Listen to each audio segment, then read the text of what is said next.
cut that out. Actually, you know what happened is that this is what... I have to be very careful how I say this. He apparently had his head in her lap. I feel sorry for the poor guy sitting between them, because what are you going to say? Excuse me, trying to watch the movie. I think your little bag of nuts got... And now, this couple, they were arrested and they were charged under the Patriot Act.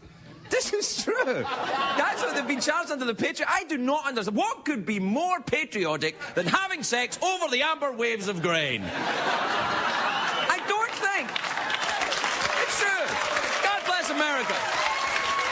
Yeah. I don't think sex is a threat to airplane security. You know, I think we've lost sight of the bigger problem here. The real problem on airplanes right now is the in-flight fartiness, which is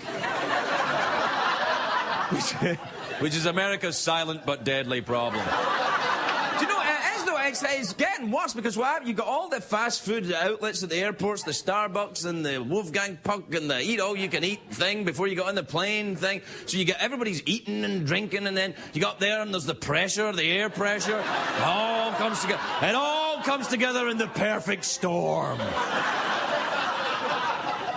I'd never get on a flight without turbulence now. You know, when I'm sitting back in coach, if I'm doing something for CBS, you know, I get to fly in coach.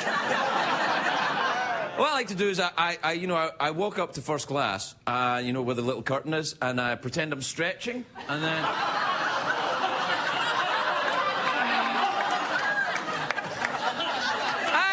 I call it crop dusting. You know what I'm saying? Yes, enjoy your bigger seat, you bastard. You meet some very interesting people on the flight, so I quite like talking to the person next to me, but it's difficult to know how to end it. Because you can't say, bye, see you later. You're going to be sitting there for 5 hours or something next to them. You know, he's like, bye, I'll see you later. Oh, you again, what a surprise.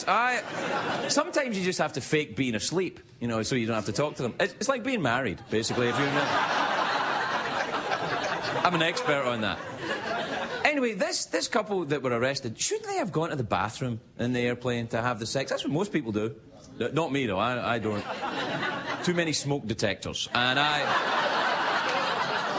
when I have sex, I generate a lot of heat. Gets a little... I have had sex on an airplane. Not with anyone else, but I have had sex on an airplane. You flying solo? Yes, Commander, I am. Tucks away. But I think some people really like the risky sex. You know, they're excited by the possibility of being caught. I think these people, by and large, are Germans. They love it. The Germans love the risky sex. They've got a word for it. They have Schadenfreude. Oh, they love the outdoor sex, the Germans. They're frightened. Oh, yeah, let's do it right here on the Autobahn. Oh, God. They love it.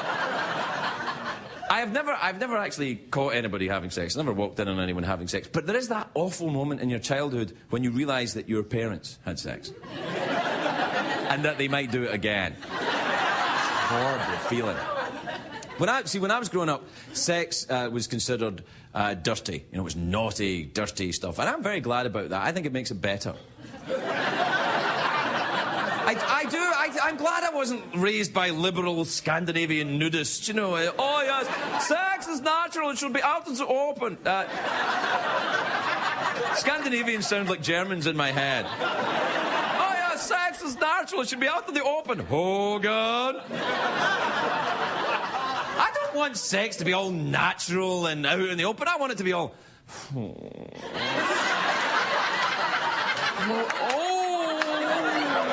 Oh, la, la. Shame and innuendo. That's what I like. Shame and innuendo. Because that's healthy, kids. As a kid, I would sneak a look at the mail order catalogue when it came to the house to see the women's underwear section. That was my first inklings of sexiness. The women in these mail order catalogues, you know, these are not Victoria's Secret models. This is Scotland in the 1960s.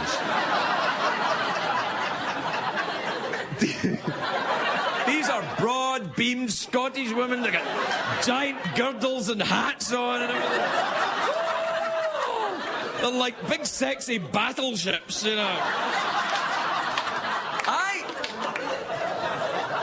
There was once I was looking at the underwear section of the catalogue behind the couch, and my grandmother caught me looking at it, and she said, "Oh, you dirty, dirty, dirty wee boy." It's very traumatic. To this day, I can only really be satisfied by giant chubby women in hats and girdles.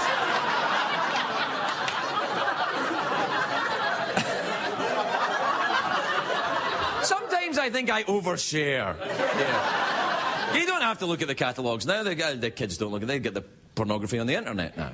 They can just go straight to that. So it takes all the fun out of it, isn't it? Point and click, that's not the same. You know, but the computers at CBS right here, they won't let the employees log on to porn sites. They do. For research purposes, I tried it. I tried it just for a second. I tried it, and then you see you boobies, and then the CBS logo comes up. It's true. It goes boom, CBS, and there's a picture of Katie Couric going, "Oh, you dirty wee boy."